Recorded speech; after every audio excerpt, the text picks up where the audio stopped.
Proverbe 18. La Bible du semeur. L'original suit son bon plaisir. Il s'insurgera contre tout ce qui est raisonnable. L'insensé n'aime pas réfléchir. Il ne demande qu'à faire étalage de son opinion. Le méchant apporte avec lui le mépris. Une action déshonorante est suivie de l'opprobre.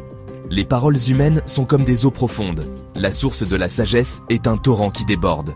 Il n'est pas bien de favoriser le méchant et de léser le juste dans le jugement. Les propos de l'insensé suscitent des querelles, et ses discours lui attirent les coups. La bouche de l'insensé cause sa ruine, et ses lèvres sont un piège pour sa vie. Les médisances sont comme des friandises. Elles descendent jusqu'au tréfonds de l'être. Qui se relâche dans son travail est frère de celui qui détruit. L'Éternel est comme un donjon bien fortifié. Le juste y accourt et il y est en sécurité. La fortune du riche lui tient lieu de place forte. Ils s'imaginent qu'ils sont un rempart inaccessible. Quand l'orgueil remplit le cœur d'un homme, sa ruine est proche. Avant d'être honoré, il faut savoir être humble. Qui répond, avant d'avoir écouté, manifeste sa sottise et se couvre de confusion. Un bon moral permet de supporter la maladie, mais si le moral est abattu, qui le relèvera? L'homme intelligent acquiert la connaissance et l'oreille des sages est tendue vers elle. Les cadeaux ouvrent les chemins et font arriver jusqu'en présence des gens importants.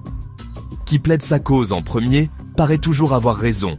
Vient la partie adverse et l'on examine ce qu'il a dit. Le sort met fin aux contestations et tranche même entre des puissants.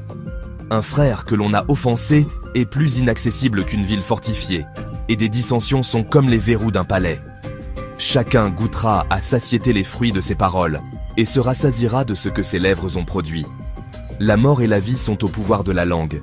Qui aime se répandre en paroles mangera les fruits qu'elles auront produits. Qui trouve une épouse trouve le bonheur. C'est une faveur que l'Éternel lui a accordée.